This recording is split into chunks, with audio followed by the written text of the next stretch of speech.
You're heading to Spain with a team of archaeologists to try to find some ancient artifacts. You get lucky and uncover one of the greatest treasures of the Iberian Bronze Age. Iberian refers to the Bronze Age culture of Portugal and Spain. So you find and unearth coins, jewelry, vases, vessels, and two pretty strange items. One is something like a part of a scepter, and the other resembles a bracelet. And you know what's strange about them? They're connected with space. In 1963, several miles away from the city of Vienna, Spain, scientists discovered the treasure of Vienna, one of the most significant gold hoards from the Bronze Age. Interestingly, are there bronze treasures from the Golden Age? Never mind. All the gold found dates back to sometime between 1500 and 1200 BCE, except for that scepter and bracelet. They were made by inhabitants of another planet, so their production date is unknown. Okay, that's a joke. However, a small part of this joke is true. When scientists studied the found gold, they discovered that those two items were made of iron. So what, you might think? Well, the catch is that in the Bronze Age, people didn't mine or manufacture iron. Work with this metal began around 850 BCE, about 400 to 700 years after the creation of the treasure of Vienna. How is this possible? A clue to this mystery can be found in ancient Egypt. In the tomb of Pharaoh Tutankhamun, an iron dagger was found, which was also made of similar iron. But this dagger was much more valuable than all the others. And that's because it was made from a space object, a meteorite. Yeah, that bracelet and scepter were also made of meteoritic iron. Its difference from Earth metal is that cosmic iron has a high nickel content, so it all makes sense. People from the Bronze Age couldn't mine iron from the deep bowels of our planet, but nothing prevented them from collecting iron falling from the sky. Just imagine how cool it is to have jewelry or a dagger made of material that has traveled millions of years through the vast expanses of space. Perhaps it even contains particles of an ancient extinct star. Today, these two artifacts from the treasure of Vienna are the oldest recorded items in the Iberian Peninsula made of meteoritic iron. Now, with everything in its place, you can turn your attention to all the wealth of the treasure of Vienna. It contains 66 items: bowls, bracelets, bottles, gold jewelry, 3 silver bottles, and an amber gold button. 22 pounds of ancient gold. People hid it, and only after 3,000 years we were able to discover it. This archaeologist's dream can be found in the Vienna Museum, where exhibits from different time periods are presented, from prehistoric times like 50,000 years ago to the present day. Items from the Iberian period, from the Roman period, from the Arab civilization. You can find not only jewelry and coins, but there are also remnants of columns, ceramics, and other architectural artifacts. The collection is considered one of the most important prehistoric treasures of Europe. And the coolest thing is that you can see it all with your own eyes for just €2, which is about $2. Go to Vienna, find the museum, and enjoy. Hey buddy, I heard you have a metal detector. Could you help me find a hammer I left somewhere in the field? Your old farmer friend asks. You take a metal detector and go searching, but instead of a hammer, you find hundreds, even thousands of silver coins worth $2 million. You're so happy that the farmer lost that hammer, and now you're rich. Stop! Considering that this land belongs to the farmer, would you tell him about the find or take it with you? In reality, neither of these options happened. In 1992, Eric Laws was helping a farmer search for a lost hammer in a field near Hoxne, Suffolk, England. The metal detector stumbled upon a hidden treasure, a huge one. There were silver spoons, gold jewelry, more than 500 gold coins, and about 14,000 silver ones. Eric Laws accidentally discovered the largest collection of gold and silver from the late Roman period in Britain. Unfortunately, or perhaps fortunately, he and the farmer didn't receive the treasure. It's now in the British Museum. Let's move away from the farmer's field to somewhere on the Mediterranean coast. Imagine you're a scuba diver. There was a strong storm yesterday, but now with the water calm, you dive in and discover the seabed covered with gold dinars. This story happened in 2015. The coins which the storm brought to the shore might have been minted even before the First Crusade that started in 1096. This collection is one of the most impressive archaeological finds in the world. All these treasures surely can make the heads of those who find them spin, but they end up in a museum. And that's a good thing, because such wealth can drive a person crazy. A metal detector and a diving suit helped people discover ancient treasures. What's next? How about a dog? Yes, it could be perhaps a great replacement for a metal detector, by the way. So in 2013, two people were walking their dog in Northern California on their property.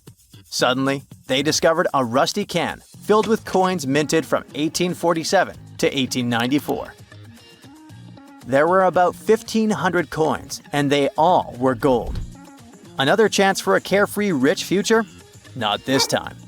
The find caused a lot of controversy among specialists. There was one version, according to which these coins could have been stolen from the US Mint. But later, the US Mint debunked this suggestion as they'd never had this gold in their storage. Anyway, it's interesting what the point was in hiding it all in someone else's yard. Some thief risked their freedom and life to get rich. When they succeeded, they just hid the coins as if they never existed. What a strange deal. Coins, jewelry, meteorite items, it's all cool.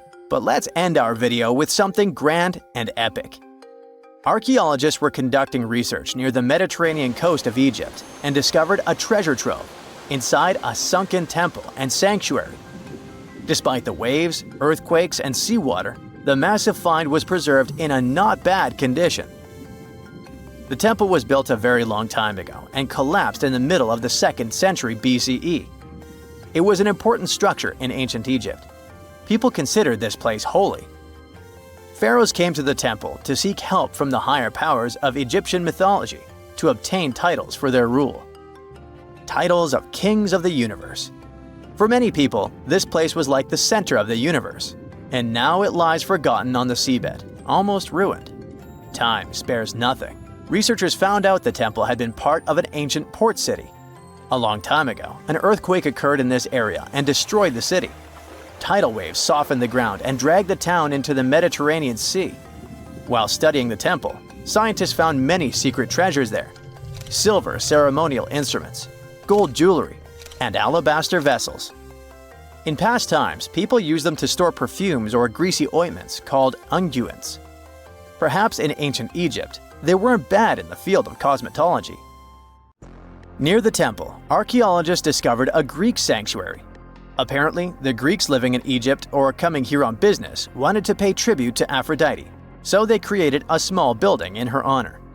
In that place, archaeologists found bronze and ceramic artifacts from different cultures.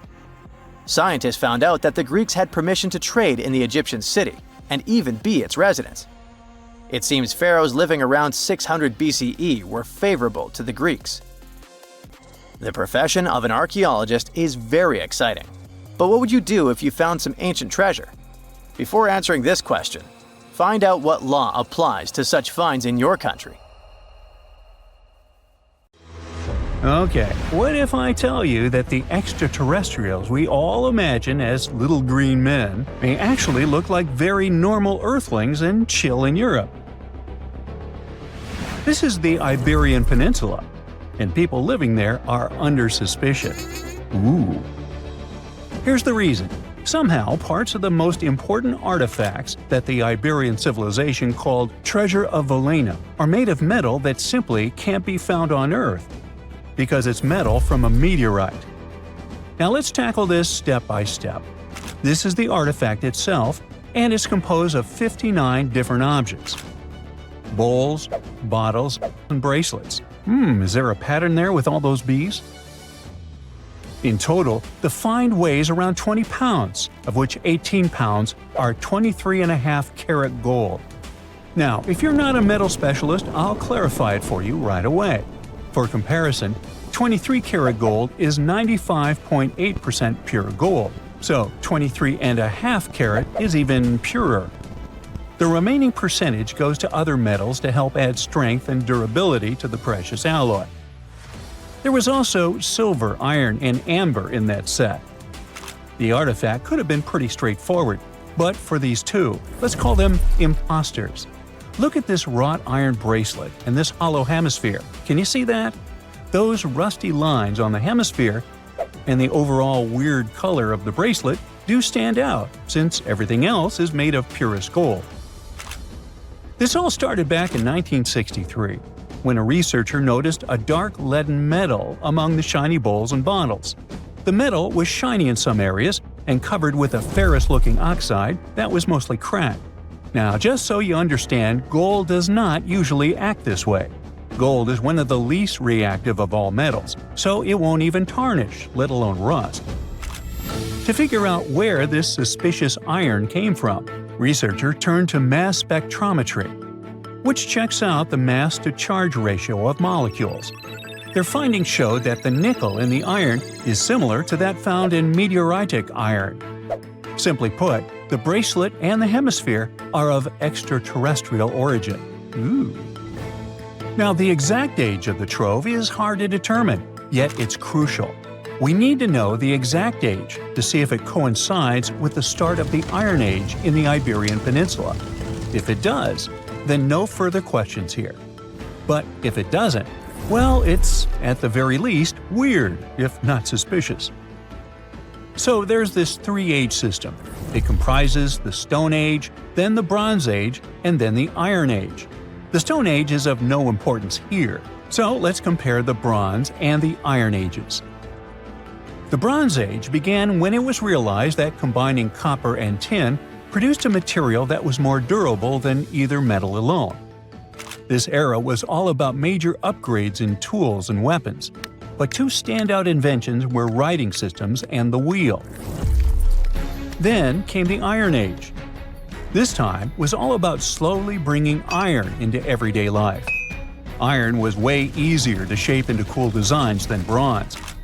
Now, this was a big deal because iron, especially transformed into steel, provided significant improvements in all aspects of life.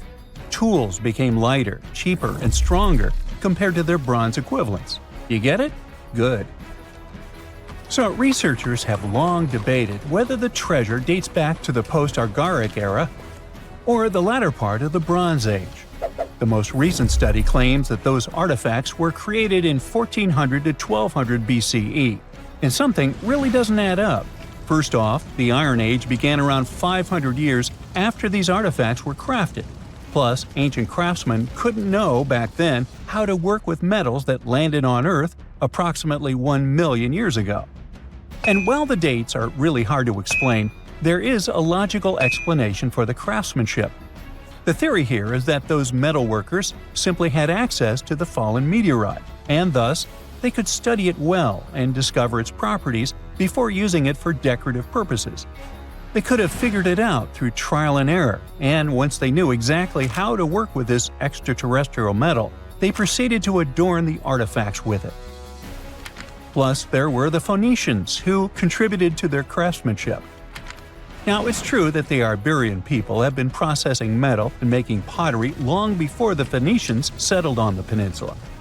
But the arrival of new metalworking techniques and the introduction of the potter's wheel enabled them to produce better quality goods much faster than before. So, we figured out the extraterrestrial origins of the Iberian artifacts. But guess what? This area is still under suspicion. The reason for that is the language they spoke. You see, for most modern languages people use today, there will always be some proto-language. Say for Italian, Spanish, and French, it's Latin, hence their similarities. But wait, Iberian was largely spoken where modern Spain is, so why isn't Spanish similar to it? Well, the truth is, no language today is similar to the Iberian. Maybe only the Basque language, but it's because of some similarities found in their numerical systems. Basque is classified as a language isolate, or simply unrelated to any other known languages, and the only language isolate in Europe. The Iberian language is unclassified. While the scripts written in it have been deciphered to various extents, the language itself remains largely unknown. And look at the alphabet the Iberians had. Looks like it doesn't really belong to our planet. But hold up, this one might be a bit of a stretch. When the Phoenicians came to the peninsula, They brought along their alphabet to the Iberians, but honestly, the Iberians probably weren't keen on just copying someone else's writing system, so they tweaked it until it looked completely different. Let's just say they took some inspiration and ran with it. While linguists can guess to some extent how most characters sounded, actually translating the language is still completely impossible. The Iberian language was non-Indo-European and faded away over 2,000 years ago. And there aren't any similar languages left to help us out. Super frustrating, right? Yeah. We got over 2,000 Iberian inscriptions from tombs, coins, potteries, lead plates, and even cave wall carvings. But aside from a handful of words, we're totally in the dark about what they mean. Now, if we could understand their language, we might have learned that they were great thinkers and all, but we can only contemplate the works of art they left. Iberian culture has a lot of amazing stuff made by talented artisans. We're talking about not just metalwork and ceramics, but also detailed sculptures, textiles, jewelry, and other personal bling. But here's the catch. Making all those luxury items depended a lot on a big farming class. At the heart of Iberian society, most folks were involved in farming and taking care of livestock. Depending on where you were, the types of farming varied. For example, up in the north, they were all about growing grains, while down in Valencia, they focused on producing olive oil and other agricultural aspects. In the west, raising animals was the name of the game. Still, we don't have much information about the day-to-day lives of the many people doing this essential work. Yet, on the flip side, we know a lot about the upper class of Iberian society, who control these agricultural resources and hire the artisans. By the 7th century BCE, we start to see a group of Iberian princes who were living the good life, trading with the Phoenicians and enjoying fancy luxury items. You can spot this elite class in their burial practices. Cremation was the go-to method for funerals among the Iberians, and wealthy individuals were often found in cemeteries with all sorts of lavish goods and funerary sculptures that give us a peek into the fashion and hairstyles of the rich. Interestingly, starting in the 6th century BCE, there was a noticeable drop in the number of recognizable burials, which suggests that these elaborate funeral customs became more exclusive to a small elite. Meanwhile, the fate of the majority, farmers, artisans, soldiers, and laborers, who made up a big chunk of the population, remains a bit of a mystery. It used to be a pretty advanced civilization, but it vanished without a trace. Researchers think it could have been due to some massive earthquake, but so far, we don't know for sure. Back in 1912, British newspapers were buzzing with one bold claim: the first humans appeared in Britain, not Africa. It felt like history itself had been rewritten, and everyone bought into it. Crowds cheered, scientists raised their glasses, and the tiny village of Piltdown in Sussex suddenly became the spotlight for what was hailed as the greatest evolutionary discovery ever. It all happened thanks to this guy, Charles Dawson, a curious amateur archaeologist who was dreaming of making a name in science. He claimed he had found bone fragments of a transitional creature between apes and humans. Dawson teamed up with Arthur Smith Woodward, a respected geologist from the Natural History Museum, and together they assembled fragments of skulls, teeth, and even primitive tools. They unveiled their find, the Piltdown Man, to the Geological Society, and for decades everyone believed it. Textbooks even rewrote human evolution around it, and entire generations memorized it as pure truth. But here's the twist. In 1949, new technology to determine the precise age of objects came along, and things just didn't add up. Tests showed that the skull was only about 50,000 years old, not hundreds of thousands. Then came an even bigger shock. The skull and jaw didn't even belong to the same species.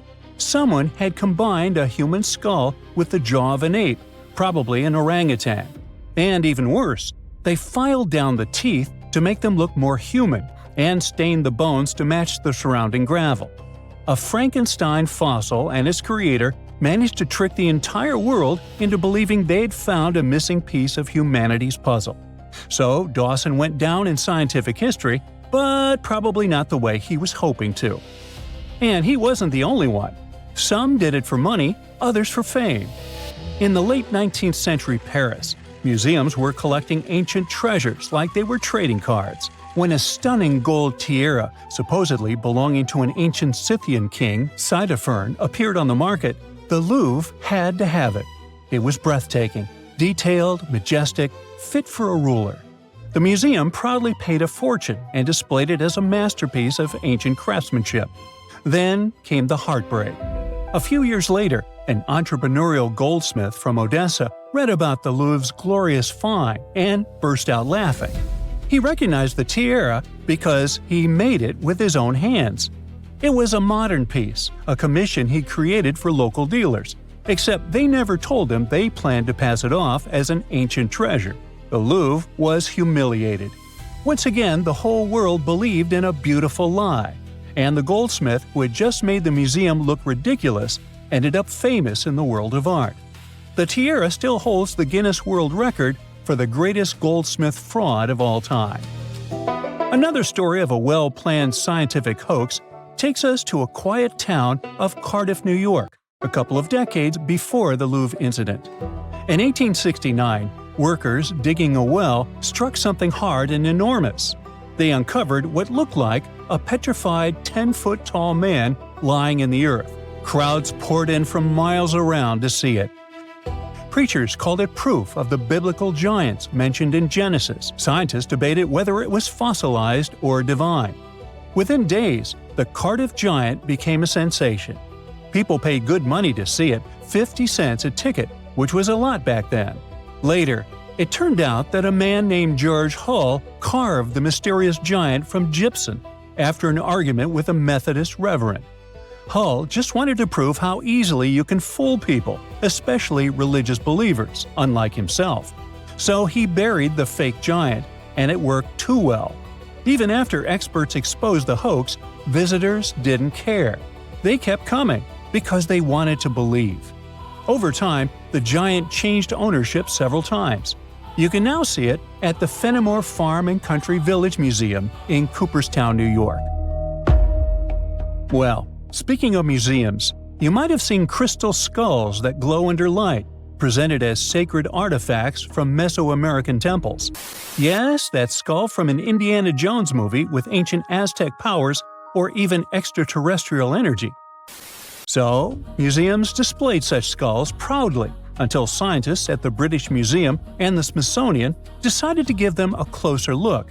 And what they found shattered the myth. They found that the skulls were made with modern rotary tools and abrasives that ancient carvers didn't have. In other words, someone in the 1800s or 1900s made them using modern machinery and fooled the world. They weren't messages from deities or some advanced creatures from space, just very fancy paperweights that tricked so many people into believing in some ancient superpowers. Well, let's jump several decades closer to the present day, shall we? In the 1960s, Yale University revealed what looked like a discovery that could rewrite world history: a 15th century map showing North America labeled Vinland.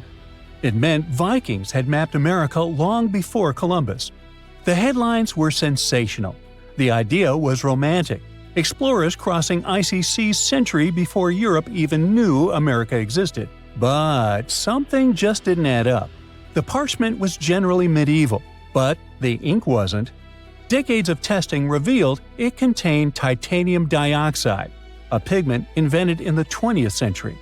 In 2021, Yale confirmed it. The Vinland map was a modern forgery, drawn over old parchment to make it look ancient. It wasn't proof of Viking genius, but rather of human cleverness on one side and the tendency to be easily persuaded on the other. And when we speak of persuasion, you don't have to try too hard when a really trustworthy source like National Geographic shares something, right? Well, in 1999, it presented what it thought was the ultimate discovery: a fossil that bridged the gap between dinosaurs and birds. It was called Archaeoraptor, and it was going to change everything we knew about evolution. The fossil came from China, and on first glance, it was perfect. A dinosaur tail, bird-like wings, and bones that seemed to tell the story of flight's evolution. But soon, paleontologists started whispering. The bones didn't quite line up. CT scans revealed the ugly truth. It was literally glued together from parts of different species. A dinosaur tail from one fossil, a bird body from another. Someone had Frankensteined the fossils to make a more valuable specimen. The embarrassment hit hard, especially for National Geographic, which had built an entire story around a fake the world liked to believe. Now, if you think scientific hoaxes are all in the past because of all the 20th century high-tech, here's a surprise for you. In 2020, the Museum of the Bible in Washington, D.C. made a stunning confession. All 16 fragments of its prized Dead Sea Scroll collection were modern forgeries. They'd spent millions acquiring what they thought were sacred 2,000-year-old texts, only to learn they were made of ancient leather painted with modern ink. The forgery was so advanced that even experts were fooled at first. But after detailed forensic tests, it became clear the holy relics were anything but holy. It wasn't just about money, it was about faith. Thousands of visitors had stood in front of those glass cases, feeling awe, reverence, and connection, only to learn it was a show built on lies. And finally, it's time for one of the eeriest hoaxes of all. In 2000, a mummy surfaced in Pakistan, claiming to be a 26-year-old Persian princess, the daughter of Xerxes. They found her in a gilded sarcophagus, wrapped in golden robes. Her face was eerily well preserved. Archaeologists were stunned, but something about her looked wrong. CT scans, linguistic analysis, and radiocarbon dating revealed the horrifying truth. The mummy wasn't ancient at all. She was a modern woman, and someone likely took her life and then mummified her to sell as a fake relic. Well, yikes. The story went from exciting to tragic overnight and broke many hearts. What was supposed to be a royal miracle turned out to be a human crime and yet another lie. All these stories have one thing in common: hope. People want to believe. They want to touch the past, to find proof that connects them to something bigger. Whether it's scientists looking for the missing link, museums wanting fame, or believers searching for signs of faith, we all crave wonder. History is full of tricksters, and sometimes the best stories come from the fakes that fooled us all. Deep beneath the soil in Scotland lies one of the largest Neolithic stones ever discovered. If it had been left above ground, it might have drawn more visitors than Stonehenge. But something strange happened. After excavating it, the archaeologists chose not to display it. Instead, they reburied it for good.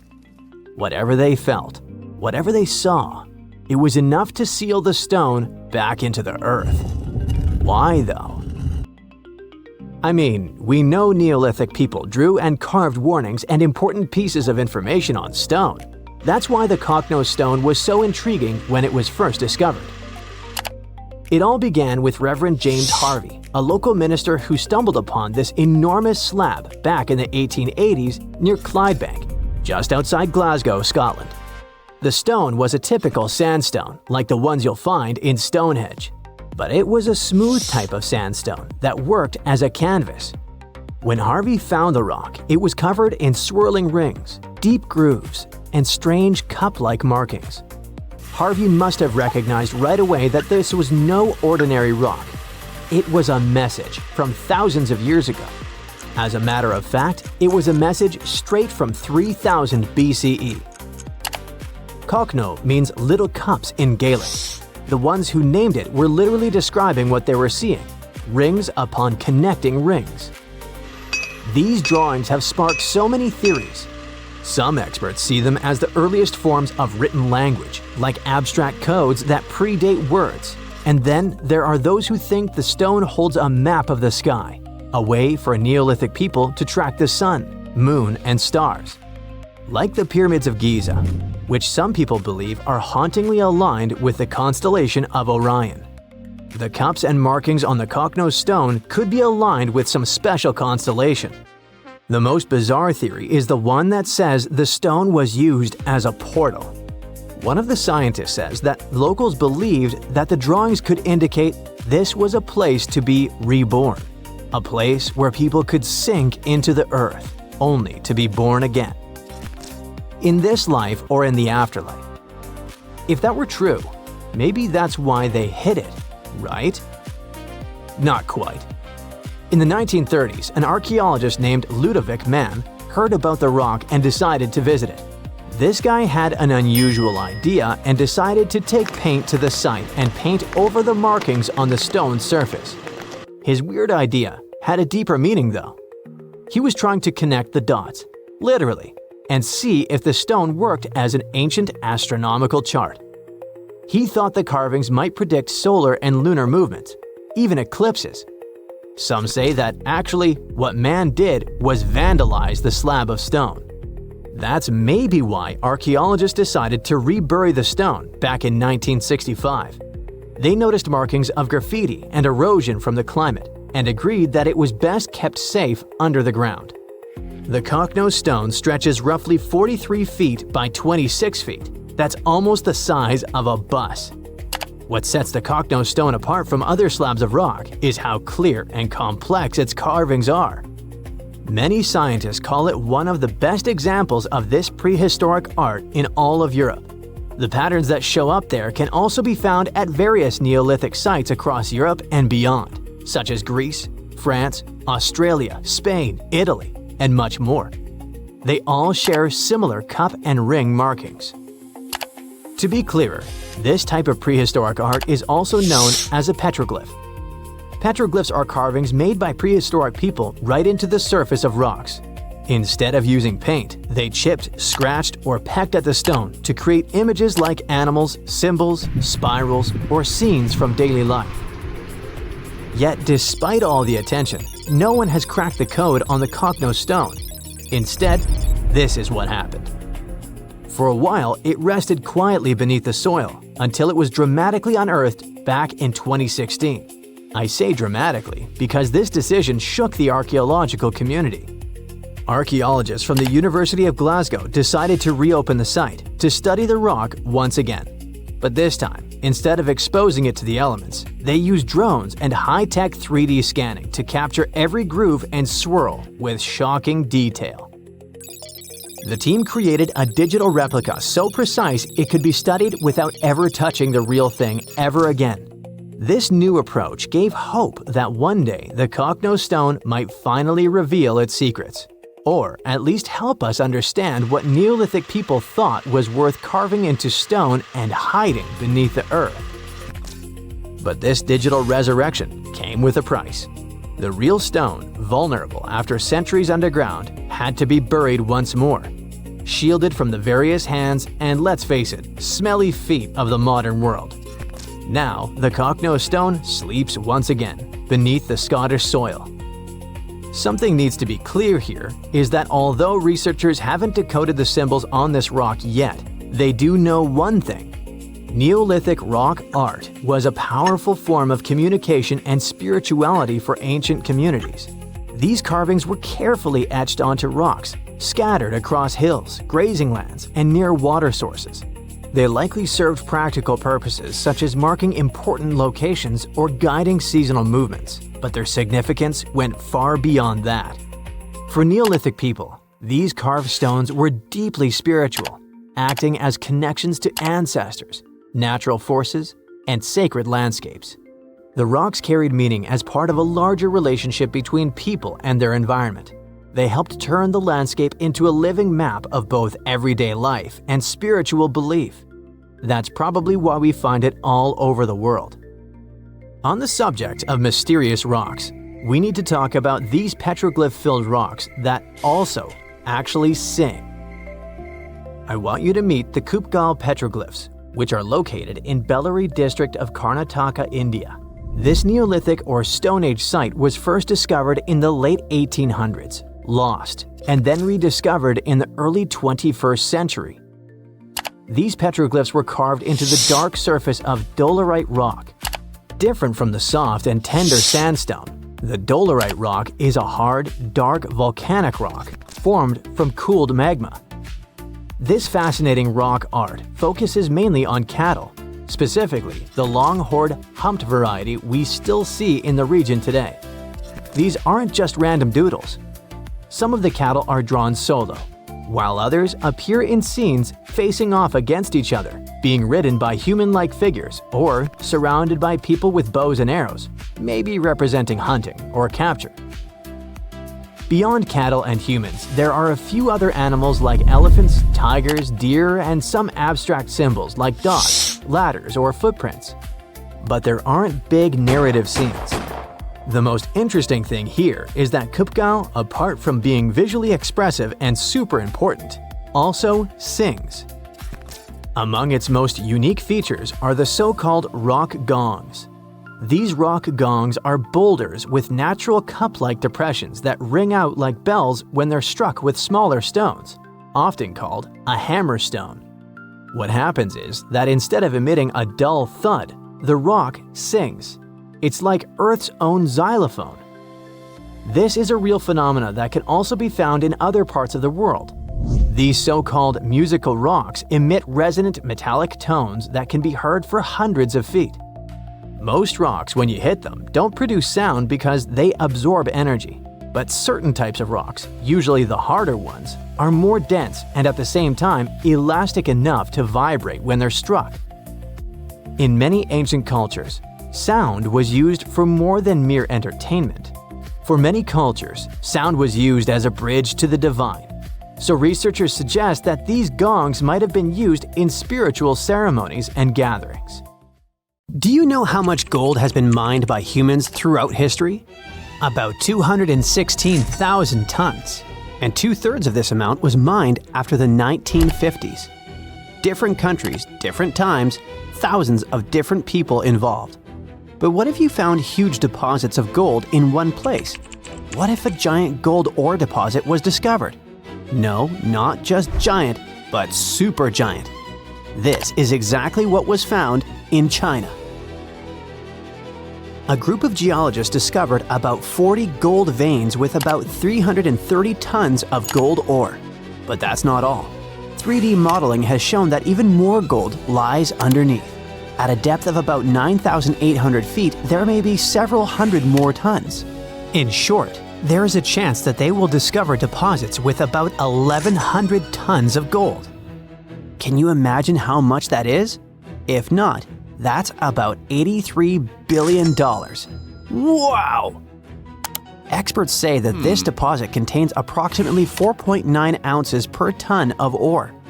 It seems that this is negligible, but in fact, it's a high indicator in gold mining. Usually, 0.35 ounces per ton is awesome. If all calculations turn out to be correct, it will be the largest gold mine in the world, even bigger than the South Deep mine located in South Africa, with its 1,025 tons of gold. Everyone is worried. Everyone is happy. Gold, gold, gold on their minds. Everyone wants gold. Everyone buys gold. Gold is rising in price. Gold is more reliable than Bitcoin and cash. Gold is associated with wealth and luxury. Gold is always a valuable and profitable investment. But hold up. Why is it so? Why do people go crazy over some shiny metal? The fact is that gold has both practical and psychological value. For centuries, gold has represented power, prestige, and wealth in different cultures. It seems we're born in a genetic memory that gold is valuable. Think of how many problems gold has brought to literary heroes and how many gold-related adventures we've seen in movies. Gold makes people happy and greedy, cruel and intimidated. That's why so many people love it. Yes, it glitters, it's beautiful, but it's also practical. Gold doesn't rust, it doesn't corrode, it can be stored for a long time, and it doesn't deteriorate. It's literally a reliable investment. All other savings may lose value because of crises, but gold remains unchanged. The only problem, it can get stolen. In addition to jewelry making, gold is used in electronics, medicine, aerospace, and many other industries. Bitcoin has a value because of the public support of people around the world. Money has value thanks to the support of authorities. Gold has value on its own. It's tangible and visually appealing, and its worth is also supported by people's centuries-old belief in its enduring value. But never let gold cloud your mind. Many people lose their honor and even their minds over it. Avoid this trap. It's just a shiny piece of metal. There are other precious metals in the periodic table: palladium, silver, copper, platinum. Why is gold number 1? Cheaper metals such as copper, iron, lead, and aluminum corrode and rust. Aluminum is also not durable. Platinum and palladium are more expensive than gold, but they're too rare and difficult to mine. You won't make many coins out of them. Silver is softer than gold. It tarnishes, scratches, and deforms. And, well, to be honest, gold is more beautiful. But there is another reason why gold is so expensive. It's quite difficult to get. Gold mining is a very laborious and long process. In movies or documentaries, you might have seen people standing at the mouth of a river, collecting silt and clay, sifting it through gauze and small nets, and finding gold particles there. That's one of the methods for how gold is mined. You have to work hard to get just a few small pieces. How do they find gold? It used to be luck. Someone was walking along the shore and saw something glistening in the water. But today, gold detection methods are much more effective. Geologists know that gold is present in almost all rocks and soil, but its particles are so tiny that they're not visible. But when the concentration of gold is high and noticeable, work begins to extract it. Special geological teams are engaged in searching for these sites. When they discover gold, they drill wells, then take soil samples and decide if there's enough metal to carry out large-scale mining. Production depends on the deposit. If gold is in hard rock, miners drill holes, place dynamite, and detonate it. The explosion breaks the rock into pieces so they can extract the gold. But this is just the beginning of the work. After collecting large pieces of rock, workers take them to factories to extract valuable material. At the first stage, specialists break large pieces of rock into smaller ones. Using crushing machines, they grind the ore into tiny pieces, similar to gravel. This gravel then enters rotating drums filled with steel balls. The drums spin, and the balls grind the gravel into powder under pressure. This mass is then mixed with water and passes through special filters. After that, gold is extracted from the ore using chemical solvents and complex purification systems. It adheres to carbon, then is separated from it, followed by several additional processes, including electrolysis and further purification. At the end, the gold is melted and separated from impurities, then poured into ingots and sent to other plants for further processing. Yes, it's a difficult and time-consuming process, and quite a long one. And it's not always profitable. You can find a deposit of precious metal, but it will be too expensive to extract it, and the amount of gold there won't be enough to make the effort worthwhile. Only 10% of the world's gold deposits contain enough precious material to pay back for its extraction and processing. There are many areas filled with gold. Do you know how many of them are suitable for productive mining? Less than 0.1%. So this is probably another reason why gold is so valuable.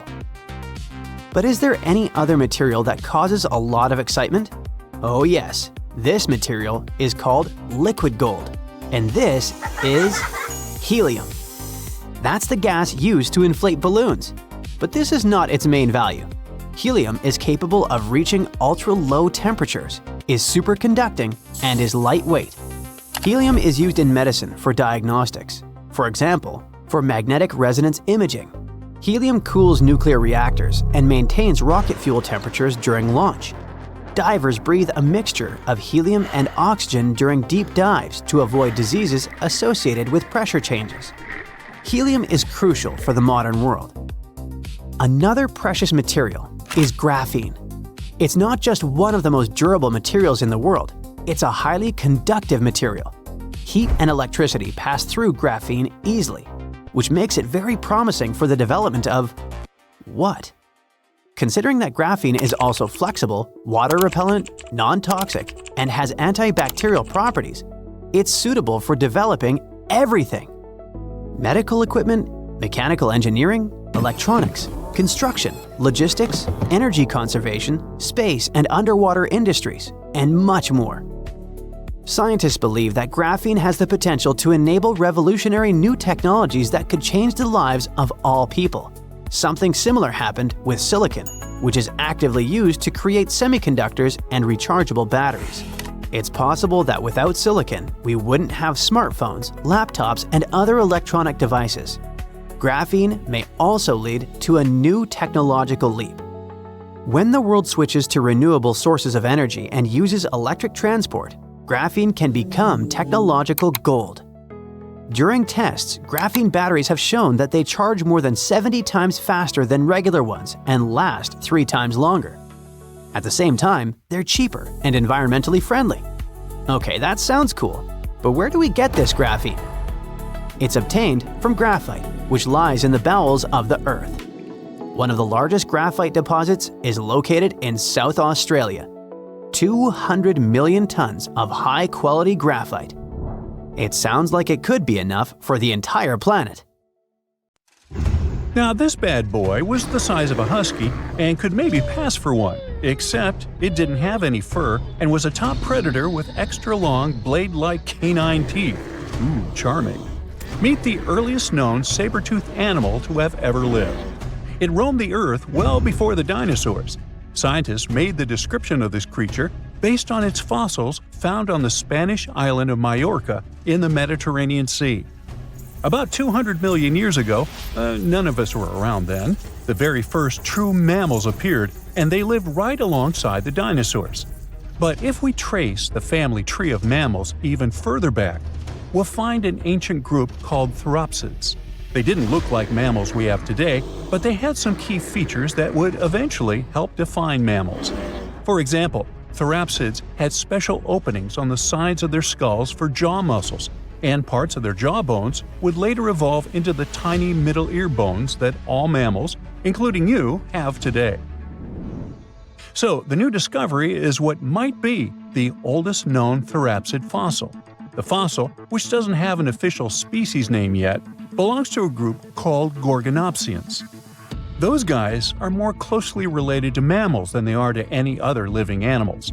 Some of them were as small as cats, and others were as massive as polar bears. Gorgonopsians had some very mammal-like traits, like different types of teeth for different jobs. But unlike mammals, these ancient predators kept replacing their teeth, even their giant saber-like canines, over and over during their lives. Hey, that would be handy. Until now, the oldest Gorgonopsian fossils we knew about were around 265 million years old. But this new fossil is even older, dating back between 270 and 280 million years. The find was super detailed and complete, including its sharp knife-like fangs, part of its jaw, pieces of its spine, ribs, tailbones, and toe bones, plus most of one of its back legs. Even though the creature's skull wasn't complete, the scientists think it was about 7 inches long, and the animal itself would have been around the size of a medium-large dog, weighing between 66 and 88 pounds. But other than that, it didn't really look much like a dog. Even though it had some lizard-like features, calling it a lizard dog is totally wrong. Mammals and reptiles do share a super ancient ancestor from about 320 million years ago, but their evolutionary paths split a long time ago.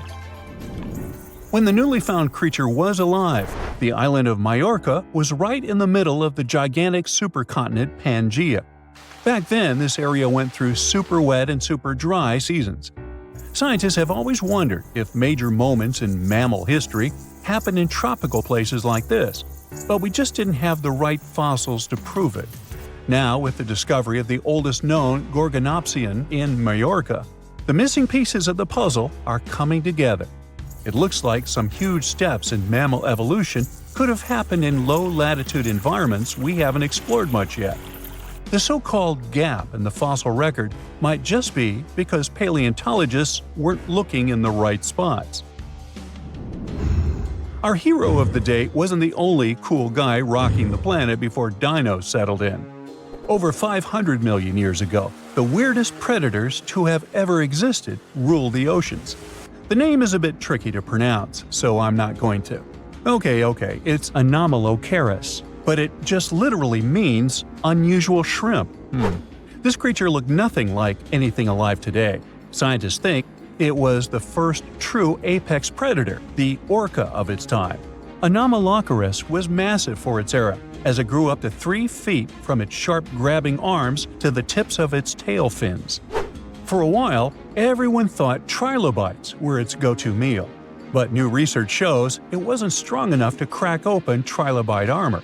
So instead, it was a speedy, agile hunter with awesome vision, and it often picked off soft-body animals that zipped through the open water. Now, another really cool creature from pre-dino times is a fish that could walk on land. Tiktaalik lived in marshy rivers that looked a lot like today's Amazon rainforest. It could grow up to 9 feet long, and it found its prey in rivers and inlets like a modern-day freshwater crocodile. It had a flexible neck and even some early versions of lungs, and thanks to them, it could survive both in water and out of it. Why fish like Tiktaalik started moving toward land about 395 million years ago is still a bit of a mystery. Around that time, the ancient supercontinent called Gondwana was drifting closer to the land that would become North America. This slow movement created lots of shallow, swampy habitats, which were perfect places for crocodile-like animals to thrive. Plus, these areas were near the equator, so they were warm and tropical. But there wasn't a lot of food waiting for them on land, so maybe they moved there for safety reasons. There were fewer predators and better spots to lay eggs there compared to the water. Creatures first adapted to living in open water, then shallow water, then marshes and river edges, and only after a long, slow transition did they finally step fully onto land. Now, how about a millipede the size of a small car and weighing as much as a large dog? This beauty lived over 300 million years ago in what is now England. Back then, during the Carboniferous period, Earth's atmosphere had way more oxygen, over 26%, compared to today's 21%. Scientists used to think the high oxygen levels were the only reason these creatures could get so big. But back then, they found a new fossil from a time when oxygen wasn't that much higher than today. They discovered it purely by accident, when a boulder split just right and revealed one of the most complete and largest giant millipede specimens ever. This one could have lived not just in swampy areas, but also in open woodlands filled with tasty seeds, nuts, and maybe even small animals. There's a chance that this beast wasn't a slow, plant-munching crawler, but a predator that would snap up whatever it could find. After dominating the Earth for about 45 million years, the giant millipedes eventually vanished. Probably the reptiles pushed them out, clearing the way for the age of the dinosaurs. Now, in case you ever wondered what would happen if you crossed a polar bear with a saber-toothed cat, here's the answer. This guy ruled the southern ecosystems after migrating 7,000 miles across the supercontinent Pangaea around 252 million years ago. It had a tough skin like a rhino's and massive canines, perfect for tearing away huge chunks of meat, and it was an excellent runner. Once it got to its new home, in what is now South Africa, it replaced a whole group of local predators. But its glory didn't last long, as closer to the end of the Permian period, massive volcanic eruptions made the weather patterns change and wiped out about 90% of all species. And because top predators are usually big, slow to grow, and not super common, they often vanish among the first when massive extinction events hit. And that's how our guy here went extinct. Our final creature of the day was a dragonfly that lived around 300 million years ago and had a wingspan of over 2 feet, 6 long, spiny legs, and huge, bulging eyes. Meganjura. This 4-winged giant is most likely the largest flying insect that ever lived, and it easily outsizes today's dragonflies, which are its distant relatives. Like modern dragonflies, Meganjura like to hang out in open areas near ponds and slow-moving streams. But unlike today's dragonflies, it wasn't just catching tiny bugs. This guy was likely the top predator in these open spaces. It used the spines on its legs like a flying trap to snatch prey out of the air, including other flying insects, small amphibians, and even lizard-like creatures. Scientists found the first fossils of Meganjura in 1880 in the coal-rich rocks in France.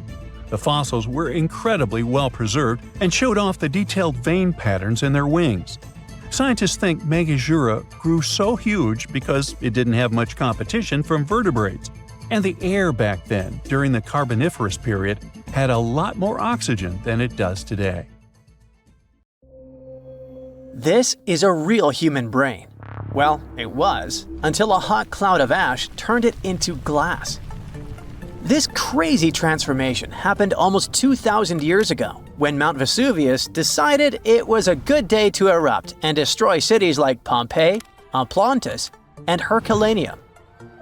This particular brain belonged to a young man who lived in 79 CE in Herculaneum. Not the most famous Roman town, but it was the first place that was discovered under Vesuvius's ashes way back in 1709. Around 200 years later, archaeologists found the remains of this young man lying face down on a bed. All the smoke and ash probably made him disoriented, so while most of the citizens of Herculaneum rushed to the shore, hoping to be rescued, the brain guy ended up trapped inside a building and passed out. Weirdly enough, this saved his brain from completely disappearing. How in the world does a brain turn into glass? Well, when Mount Vesuvius erupted, it didn't expel just lava. It also sent away a really hot cloud of ash before the solidified lava could flow down. This type of lava, known as pyroclastic flow, could get as hot as 869 degrees Fahrenheit. An insane temperature, we know. Hot enough to melt your brain, but not hot enough to turn it into glass. The cloud of ash, however, can reach temperatures between 932 degrees Fahrenheit to 1,112 degrees Fahrenheit. But to turn something into glass, you don't just need heat, you need rapid cooling too. To put it simply, you have to heat something to a very high temperature until it melts into a liquid. If you let it cool down slowly, the molecules of this liquid will start to calmly organize themselves in the shape of crystals. But if this something cools down super fast, it will solidify in whatever shape the liquid was. It's like making ice cubes. If you pour water into a tray and stick it in the freezer, it will turn into ice because it cools down quickly. But if you leave the water out at room temperature, it'll just evaporate. This means that the brain melted due to a really high temperature, but before it could crystallize, for example, or just boil away, it got really cold. The flow from the eruption was not hot enough for this to happen, but the cloud of ash that reached town before the pyroclastic flow was hot enough to start this process, and fast enough to leave just at the right time. To figure out the exact temperature needed for this brain-to-glass transformation, scientists used a technique called differential scanning calorimetry. This fancy name basically means that they heat up glass shards to see when they start to change shape. They discovered that the cloud of ash had to be exactly 950 degrees Fahrenheit hot for the brain cells to start melting. Now, remember how I said this guy was inside a building, but most of the citizens were outside? Well, those people were also exposed to this drastic change in temperature, but they didn't turn into glass because they were not being protected by the walls of a building. The protection provided by the skull surely helped our guy, but it was not enough. And since other people didn't have the same protection, their brains basically poofed. And before you ask, no other parts of his body turned into glass. You see, you need some liquid for the glass-making process to happen. The brain has a lot of water and fat, which makes it a prime candidate for the glassification process. Yes, I've just made that word up. Other organs might have contained liquid, but they weren't as protected as the brain, so they were destroyed by the heat. And bones? Well, bones don't have enough liquid. so they just remained the same, the ones that didn't char anyway. When the brain turned into glass, it looked a lot like an obsidian stone, a type of volcanic glass formed by the cool lava of a volcano. Even the forensic archaeologist who discovered this glassified brain thought it was just a stone at first. He was studying the bones of our hero when he noticed something shining inside of his skull, right in the middle of all the volcanic ash that filled it. To his surprise, this thing was way more fragile than obsidian and smaller too, with some fragments being only a few millimeters large. He only figured this was part of that guy's brain after he took the glass to the lab. With the help of a microscope, he discovered that this was not a stone but an organic tissue, which is basically cells that form our organs. This organic tissue was made by protein, a molecule produced by living things like animals and plants. And this was not just any protein. This one was specific to the human brain because every organ is made of different types of protein. The researchers also found nerve cells preserved inside this glass, complete with the tendrils that help them receive and send messages. The microscope also showed what was left of myelin, a fatty substance that gives a speed boost to the messages traveling along the nerves. This isn't the first time scientists discovered preserved human brains. In fact, more than 4,000 brains have been found since the 17th century.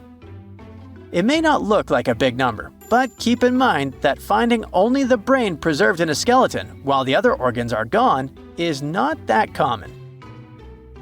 You see, the human brain is actually the first thing that decomposes when we're 6 feet under, and it usually turns into liquid.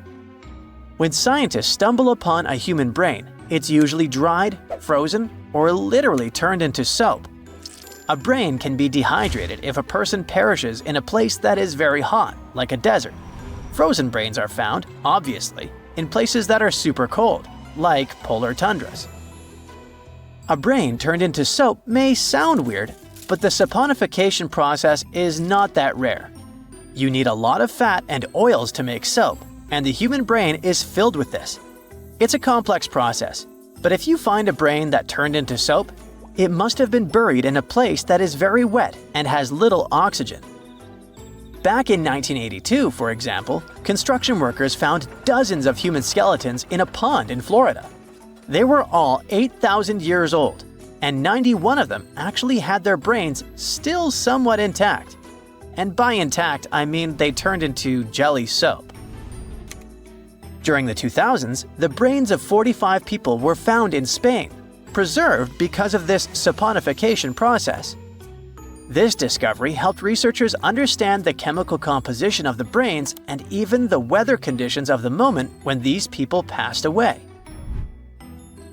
Scientists also discovered two 3,700-year-old brains in Turkey that belonged to a middle-aged man and a teenager that were trying to escape an attack on their city. This time, the brains turned into charcoal because of a super hot fire. And even though their skulls preserved the brains in this state, the heating and cooling process was probably not intense enough to glassify them.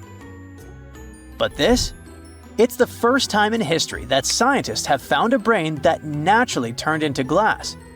It's like finding a unicorn, but in a more scientific way.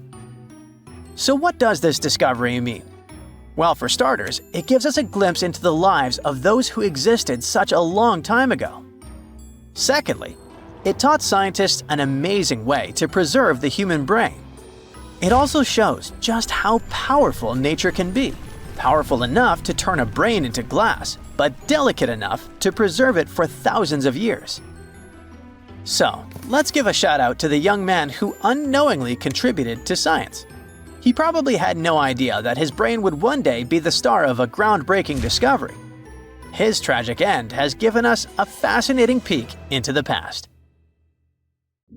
A Portuguese archaeologist just discovered a bunch of sunken ships filled with gold, including a Spanish galleon with 22 tons of gold and silver. This much gold today is worth about $2 billion, and this is the money from one ship alone. Archaeologist Alexandre Monteiro made this discovery almost by accident. He was studying some documents when he found some information about a ship that went missing in 1615, and he decided he wanted to find it. After many years, Alexandre found not just this specific ship, he actually discovered 8,620 shipwrecks in the waters of Portugal alone. Out of this number, 250 are gold-filled shipwrecks, a discovery that would make any Jack Sparrow shake in his boots. Most of these ships went down for boring reasons like the weather, but sometimes they were destroyed in battles, which may or may not have been super epic. They were carrying gold and other treasures from the New World to Europe, and of course, everyone wanted a share. Alexandre had been studying historical shipwrecks for 30 years now, so he has discovered many ships that went down in somewhat glorious ways. In 1816, for example, a ship of one of the richest men in Portugal sank in Australia, with an insane amount of 66,000 silver coins. This was the first ship from Portugal to ever plunge in the waters of Australia. The bad news is that these ancient sunken vessels, filled with riches and epic stories, are not so easy to reach. They're deep down in the ocean and covered by sand. You could still try, but that would be stealing part of a country's history, and you wouldn't want to be that person, would you? Naturally, Portugal was not the only country that explored the seas back then. The coast of Europe is packed with sunken ships filled with gold. In fact, there are about 1 million historical shipwrecks underwater right now, and the treasures abandoned under the sea might be worth around $60 billion. It's an insane amount of money, but let me tell you that these gold-filled sunken ships aren't really worth the hassle. There are many stories of maritime treasure discoveries that turned into insane lawsuits and even long jail time. Our first story starts in 1746, when a violent storm crashed a ship called Prince de Conti near an island in Brittany. The ship was filled with tea, ceramics, and 100 gold ingots. Of course, the owners of the ship tried to save the loot, but if it's not easy now, imagine how it was back in the 18th century. It took more than 200 years for the vessel to be found. It finally happened in 1975, when a group of French men discovered it and decided to take pretty much every valuable thing they could find. Now, I said these things were not worth the trouble for a reason. In France, if you find anything that can be historical, you must declare it to the local authorities within 48 hours. Fail to comply, and you will be committing something known as a crime. To be fair, our French friends here did declare their findings, but only the corroded cannons from the ship. And the gold? Well, they sold it. Obviously, because each gold bar is worth between $125,000 to $231,000. It took French authorities almost 50 years to retrieve the stolen gold, and they didn't retrieve all of it. Part of it was bought by an elderly couple living in Florida, and the crime is so serious they were charged for connection with money laundering, organized crime, and the trafficking of cultural goods. The poachers also sold some gold ingots to the British Museum collection. Now, let's go back to the 1850s, when a steamer called SS Central America traveled from Panama to California and back again. This was during the Californian Gold Rush, a time when 300,000 people moved to California to dig for gold. Because the travel route was not easy breezy, people needed to carry their gold around on big ships. This is where our friend SS Central America comes in. In 1857, the ship had 578 people on board and about 10 tons of gold. Very few survived, and around $100 to $150 million in gold went down with the ship. All of this explains why in 1988, a group of investors from Columbus decided to finance a research project to find this ship. The research was led by a guy named Tommy Thompson. Tommy was really crazy about the idea of finding this sunken ship filled with gold. It took him years to find the exact location of the SS Central America, especially because the ship was 7,500 feet beneath the surface of the Atlantic Ocean, and retrieving it required a lot of fancy tech. A group of 161 investors paid for his adventure, but it goes without saying that they were not doing this out of love from their hearts. They invested $12.5 million in this project because they were expecting to earn at least 10 times more. But since life is not all sunshine and rainbows, 39 insurance companies sued the research team as soon as they retrieved the gold. Back when the ship was up and running, these companies insured the cargo of the SS Central America, and when the cargo was finally retrieved, more than 100 years later, they wanted to be compensated. They said it was not their job to retrieve it, but that doesn't mean they abandoned it. This crazy talk didn't stick, and 92% of the gold was given to the research team. The plot thickened when the investors were scammed by none other than Tommy Thompson, who fled with $4.16 million. He also had 500 gold coins, but he's not telling a soul where they are. Nonsense like this is the reason why most countries have rules to protect cultural properties. And yes, sometimes shipwrecks can be a cultural property. Obviously, there are many maritime treasure discoveries that happen without breaking any laws. The SS City of Cairo, for example, was a steamship that submerged in 1929 with 2,000 boxes of silver coins weighing 122 tons. A company called Deep Ocean Search retrieved the coins from a depth of 17,000 feet, which is 4,500 feet lower than the Titanic. 34 million pounds went to the UK Treasury, and the Deep Ocean Search also got a share. The good news here is that some of the coins can be bought by collectors, legally. Paying for a treasure is probably the closest you can get to an underwater archaeology find. I know, all I did was destroy your piracy dreams. But while raiding gold-filled shipwrecks may be a crime in most countries, or just financially impossible for us mere mortals, not all hope is lost. There is about $771 trillion worth of gold lying on the ocean floor, and it doesn't have an owner. It's like an underwater gold mine, except the gold is in the water. You know how the water of the ocean is salty? Well, the gold gets mixed with the minerals in the water, so it's not like you stumble upon a gold nugget on the beach. Each liter of ocean water has 13 billionths of a gram of gold, and it's very difficult to extract such tiny particles of gold from the water. But that doesn't mean people haven't tried, and, of course, there's been a scam here too. In the 1890s, a guy claimed he had invented a thing that would suck gold from the seawater. When he got enough money, he fled the country with the cash. If you really want to get some gold, you could try to extract it from the Earth's core, which has 1.6 quadrillion tons of gold. There's 16 times more gold in the Earth's core than what humans have mined in the whole of history. No hoax involved here, because nobody has dared to go down there yet. With archaeologists discovering gold-filled sunken ships out and about, maybe we can make our own maritime treasure discoveries, or at least save enough money to buy some silver coins. Archaeologists just found the remains of a lost city from thousands of years ago, hiding in southeastern Europe. They were sure that it was nothing more than an old defense outpost, but new digs are changing that big time. They now believe the site might actually be the lost capital of an ancient kingdom of Lynkestis that has to do with Alexander the Great, the man who changed history. The ruins are near a small village called Cernobuki in North Macedonia.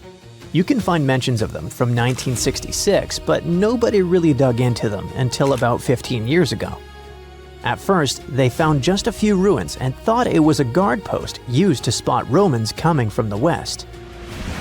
But now, a team of scientists went back with high-tech equipment and found proof this place wasn't just a tiny outpost.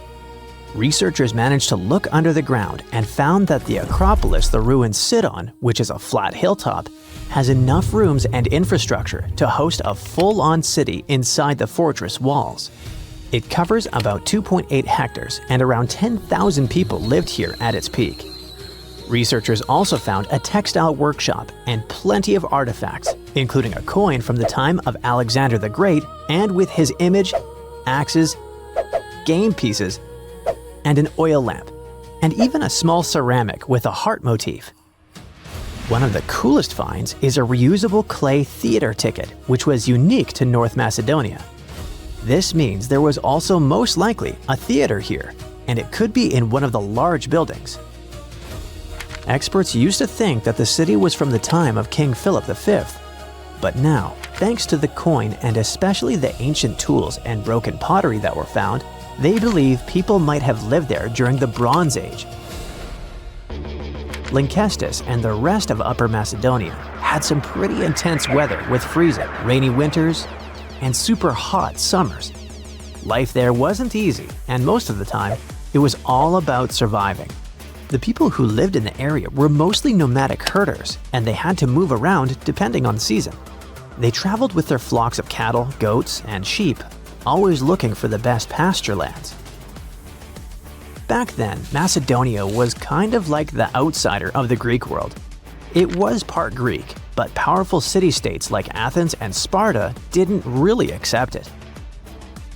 Thanks to this position on the edge, Macedonia had the chance to mix Greek traditions with local culture. Eventually, they took over and changed the whole ancient world under kings like Philip II and Alexander the Great. The new discoveries at Cernobouki show us how connected and powerful ancient Macedonia really was, especially since the city sat along trade routes to Constantinople. Big historical figures like Octavian and Agrippa might have passed through the area on their way to clash with Cleopatra and Mark Antony. The place could also be the lost capital of the ancient kingdom of Lynkestis or Lyncus. Some experts think that a major city in Upper Macedonia could be where Queen Eurydice was born. That powerful lady gave birth to Philip II of Macedon, who took over Lynkestis in the 4th century BCE. The kingdom of Macedon became independent, and thanks to it, the son of Philip II, Alexander the Great, later became the king of the Macedonian Empire. That man totally lived up to his name. In just 13 years, he created one of the biggest empires in history, stretching from Greece all the way to Egypt and India. And he managed to do all that before passing away at just 32 years old. Researchers plan to dig deeper into this important site to learn more about the early civilizations of Europe. This incredible discovery was possible thanks to LiDAR. This remote sensing tool helps map things like how tall plants are, how thick forests are, and other details across big areas. LiDAR is an active system, meaning it creates its own energy, in this case light, to scan the ground. A laser fires super fast pulses of light that shoot down to the ground and bounce off things like buildings and tree branches. The LiDAR sensor then catches the reflected light and records it. The system measures how long it takes for the light to go from the laser to the ground and back. This is called the two-way travel time. That time helps figure out the distance the light traveled. Then, using that distance, the system can figure out the exact elevation of different spots. Scientists recently found another lost city using the same technology. This one, called Giangola, was hiding beneath the dense jungles of Mexico for 600 years. All this time, researchers believed there was just an abandoned fortress there. There was no way to go and see until recently, when they used LiDAR and got a 3D model of the area in just 2 hours from a plane. Giangola was built in pre-Columbian times between the years 1350 and 1521. It covered 360 hectares and had over 1,100 buildings, 2.5 miles of defensive walls, and a whole network of internal roads. The city had a well-planned urban layout with temples and ball courts and separate neighborhoods for the elites and commoners. It was a crucially important place for the Zapotec people, a group that had lived in the area since around 600 BCE. In Giangola, families lived together in homes with big patios in the middle, surrounded by rooms. As families grew bigger, they would add more rooms and expand their homes. Since Giangola was surrounded by mountains, the locals tried to use every piece of land on the slopes that was good enough to build a house. They even used natural drainage of the area to have water, and they must have been great at construction, as many of their constructions are still standing today. But at some point in the beginning of the 16th century, they didn't have enough fresh water and good farmland to grow food, and moved away to nearby Tehuantepec. Archaeologists plan to learn more about how the Zapotecs were organized, how they ruled their cities, and how they interacted with the Spanish when they arrived. They plan to study all 1,170 buildings found in the LiDAR scan, and it'll take a few years. Another recent find, made with the same groundbreaking tech, is a massive city that lay hidden beneath the thick green canopy of the Amazon rainforest. A whole network of houses, plazas, roads, and canals was hiding in the shadow of a mighty volcano. Many scientists thought that ancient Amazonian people lived in tiny huts and cleared patches of land to survive. But this city, built 2,500 years ago and inhabited for nearly 1,000 years, debunked that theory and changed everything. Now, researchers think tens of thousands or even hundreds of thousands of people lived in complex urban societies. They scanned the area and found that 6,000 rectangular platforms, each about 66 by 33 feet and 6 to 9 feet high. These structures were arranged in clusters around central plazas that had straight roads with perfect right angles and paths connecting them. One of the roads was an impressive 16 miles long. Building straight roads like this is way harder than just going with the landscape. Some of these roads may have had great spiritual or ceremonial significance. The civilization was thriving thanks to rich soil from a nearby volcano. But the same volcano may have also led to its downfall. Researchers also found signs of threats to the cities, such as ditches that blocked entrances to the settlements. Maybe some people living nearby were trying to get in. The next step for the scientists will be to study the adjoining 116 square miles to know more about this large, complex society that could be bigger than the well-known Mayan cities in Mexico and Central America. A girl, once and beautiful, ended up in a grave with a huge sickle across her neck. There were no signs of violence, no indications of any actual crime. Yet, someone was clearly terrified when they forced her into that grave. So scared that they even placed a padlock on the big toe of her left foot. They wanted her to stay in the tomb once and for all, fearing she might rise and take revenge on them. So, a whole community turned against a young lady who wasn't even over 20 years old, deeming her to be of ultimate danger. Do you see what I'm driving at? Let's test your historical knowledge. Who has been feared throughout human history to such an extent that commoners couldn't shake off that lingering sense of dread, even after their passing? If you say witches, warlocks, and vampires, you'd be completely correct. Just a little hint here. If you can't overpower someone physically, you can do it supernaturally. Well, that's at least what people used to think back in the 17th century. Not only was there a sickle and a padlock, but there were also signs of an attempt to twist the girl's corpse in the grave and turn it face down. This attempt had failed, leaving her spine buckled and twisted. By the way, the padlock wasn't necessarily meant to lock a vampire. It was more likely a talisman against evil spirits. That's a peculiar and, let's face it, very cruel way to bury someone. Yet it was a common practice for creating anti-vampire burial sites. The methods for preventing vampires from rising were quite elaborate. First off, let me introduce a term. Anti-vampire graves, known as revenant graves, date back thousands of years and have been found in various locations across Europe. Europe, you heard that right. Now before you say, hey, vampires are a Romanian thing, Dracula, duh, let me convince you otherwise.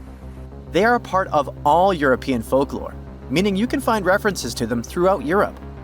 With new settlements in America, vampire lore spread there too, eventually turning into the Twilight Saga.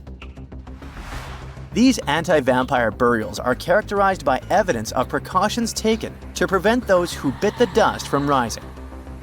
Such measures could include placing large stones on the deceased's legs or even piercing the body with a lance to fix it to the ground. To be completely safe, they could also consider removing the head from the torso.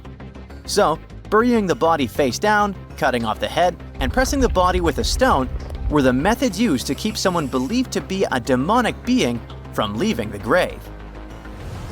Let's return to the poor lady, or rather, the girl.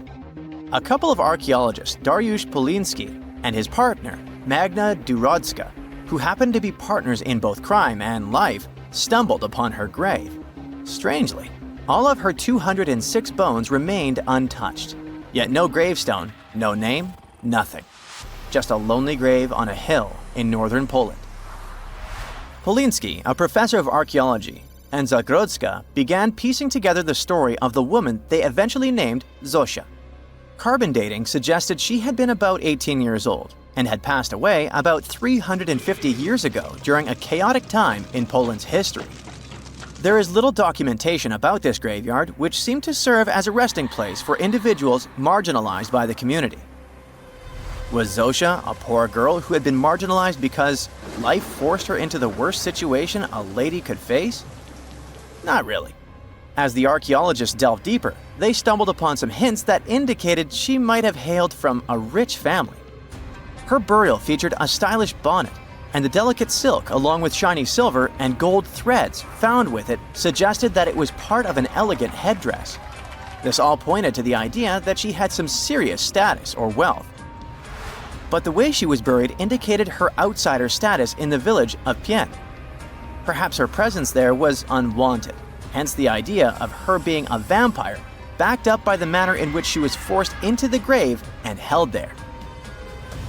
By analyzing the structure of her skull and extricating DNA from her skeleton, scientists created a reconstruction of what her face might have looked like.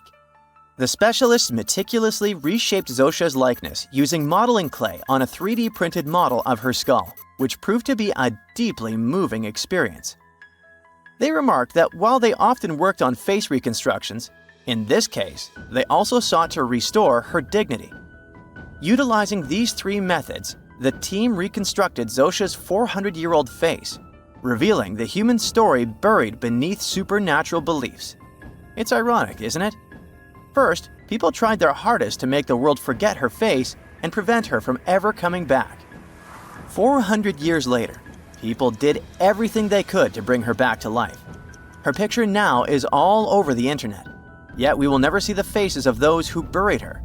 Alas, this reconstruction project only allows viewers to visually connect with Zosia, but her true story remains a mystery.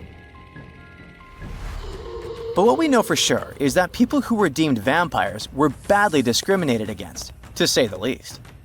Rumor had it that hungry vampires would even steal people to quench their thirst. Let's use math to prove this rumor wrong and prove that Zosia wasn't one of them. Back in the year 1600, there were only 537 million people worldwide. Yeah, this data may not be very accurate, but it's pretty close to reality. A physicist, Kostas Eftimiou, calculated that if a vampire had been drinking one person's blood each month, humanity would have faced extinction within a few years.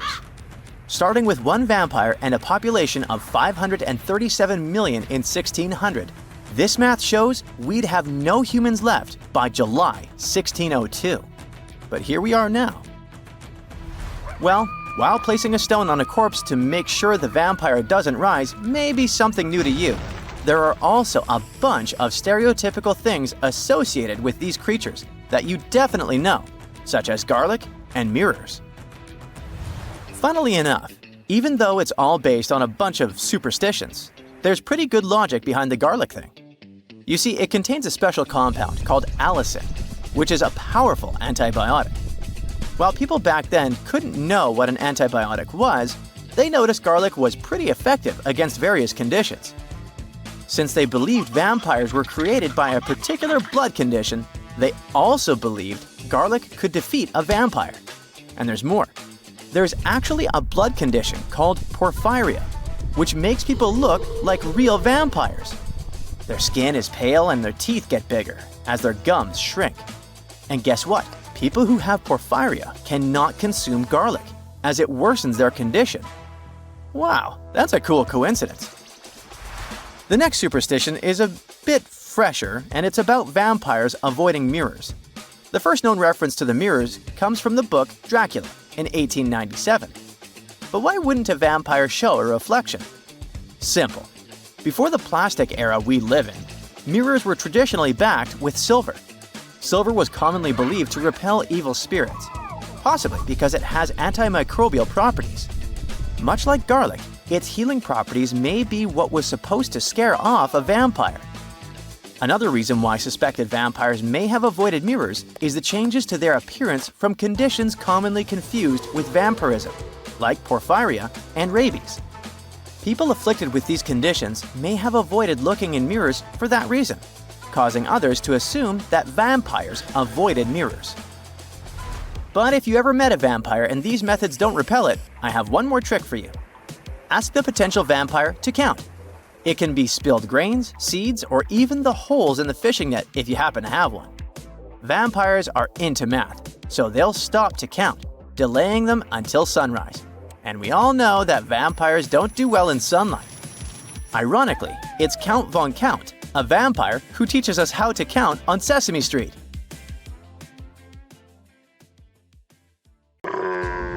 Not many civilizations are as mysterious as ancient Egypt, a powerful empire that lasted over 3,000 years. It gave us pyramids that still stand and myths that still inspire. It's one of the most explored places on Earth, yet somehow, we still find exciting stuff. In Abydos, archaeologists just uncovered a 3,600-year-old royal tomb. It's huge! It has golden hieroglyphs of deities covering the entrance, but the pharaoh's name? It's not there. It's missing. Who was this ruler? And what new chapter could this open in Egypt's story? If there's one place in Egypt where the line between life and demise feels thinner, it's Abydos. To the ancient Egyptians, this was sacred ground. They believed it was the burial place of Osiris, the god who literally passed away, had his remains separated, and came back to life to rule the underworld. Because of that, Abydos became Egypt's spiritual gathering place. Pharaohs built amazing temples here, like the Temple of Seti, famous for its King's List, a wall that has the names of 76 pharaohs carved in it. Pilgrims came from across Egypt, leaving offerings and participating in Osiris festivals, where his demise and rebirth were ritually reenacted. It wasn't just symbolic worship, it was Egypt's version of Comic-Con. But instead of cosplaying superheroes, people reenacted gods coming back to life. Obviously, pharaohs competed to be buried as close to Osiris as possible. Abydos became part cemetery, part holy city, part afterlife insurance policy. Fast forward thousands of years, and we still uncover remarkable stuff around Abydos. That's the case with the recently discovered tomb. In early 2025, a joint team of researchers from the US and Egypt decided to dig beneath a rocky rise ominously called Anubis Mountain. You remember Anubis, the jackal-headed deity who guarded cemeteries. The uncovered royal burial was hidden 23 feet below the surface. Sadly, even though it eluded archaeologists for so long, robbers had already taken away with treasures ages ago. They could definitely tell this was a tomb of someone super important. Similar to how you can walk around a mansion with no furniture but still deduce that someone rich must have lived there. The chamber had mud brick vaults rising over 16 feet. That's taller than a female giraffe standing upright. For something built 36 centuries ago, it still felt enormous. However, when you remember that Egyptians were masters of architecture, nothing seems surprising. So no treasures, no golden mask, and sadly, no name. The cartouche that should have spelled the king's identity was unreadable. Egyptian tombs usually bragged about who was inside. In ancient Egypt, a cartouche was basically a big oval name tag for kings wrapped in hieroglyphs. Think of them as VIP passes that worked in both this life and the next. Without it, your soul couldn't check into the afterlife hotel. That's because to the Egyptians, your name, your Ren, wasn't just so your teacher could distinguish you from kids with the same haircut. It was a core part of who you were. As long as your wren survived, so did you. To have your name forgotten was considered a fate worse than passing away. A soul cannot journey without a name. That's why you'd see cartouches all over the place, on temples, obelisks, jewelry, statues, and tomb walls. It wasn't there just for the marketing. It kept the pharaoh's presence front and center everywhere you looked. Imagine building a massive tomb only for 3,600 years later to walk in and go, who is this guy again? Not cool at all. That's why it's fair to imagine our nameless pharaoh haunting the robbers for all eternity.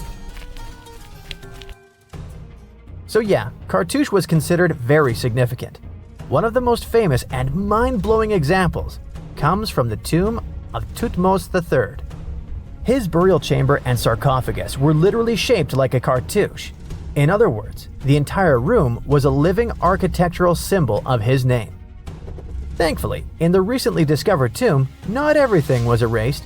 Painted in golden hues at the entrance were two familiar guardians, deities Isis and Nephthys. Isis was the magician who stitched Osiris back together and breathed life into him. Nephthys, her sister, was the eternal mourner and protector of the mummy. Together, they promised that whoever rested here would not face the afterlife alone, and it's one additional proof of the importance of the mysterious pharaoh. So, who could this be? To answer that, we need to go down history lane. This tomb dates back to Egypt's messy chapter called the Second Intermediate Period. Instead of one ruler in charge, the country had many rival kingdoms, each with its own little power base, like a real-life Egyptian version of Game of Thrones. And right in the middle of that chaos was Abydos. For a while, it was home to its own line of kings, the so-called Abydos dynasty. Those weren't the pyramid builders everyone knows, and that's why they're so mysterious. They left behind almost nothing. No great monuments, no sprawling cities, just fragments of names on broken blocks. For centuries, many scholars even doubted they existed at all. That sorta changed in 2014, when archaeologists uncovered the tomb of Senebkay, one of those shadowy kings. Now, everything we know about Senebkay points to him having quite a story to tell. His bones revealed 18 deep wounds, the kind you get in battle. He had blows to his skull, back, and hands, and likely lost his life fighting, making him one of the few pharaohs we know who sadly fell in combat.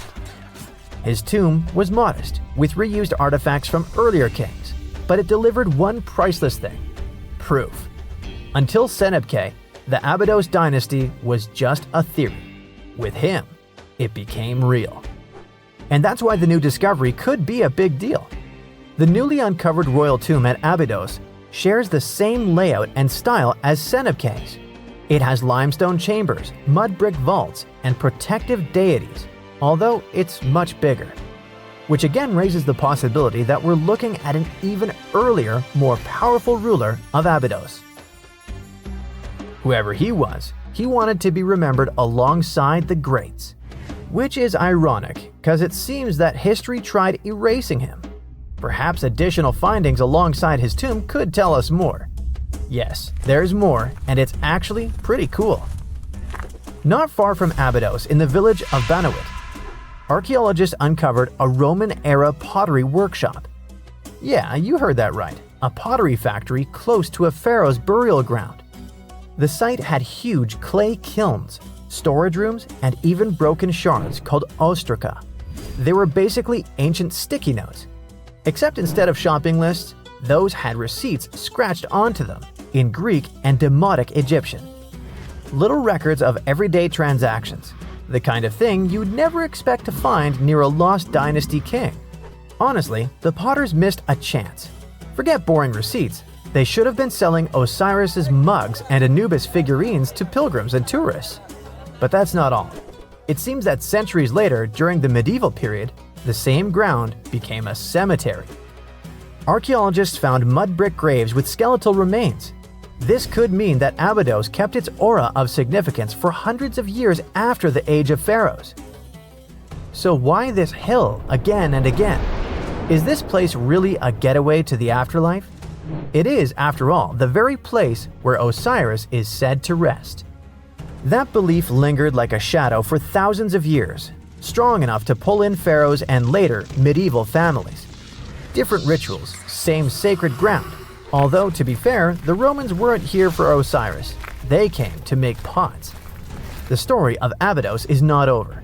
The excavations will continue, and who knows what else could be discovered in the future. Today, archaeologists are armed with tools that are basically X-ray glasses for the desert. Every scan could reveal a hidden chamber, or if we're lucky, finally give our nameless pharaoh his wren back to him. In fact, I became strangely invested in finding out who he was. So let's hope for some news soon. It's only a matter of time. Do you have your own theories? Let me know.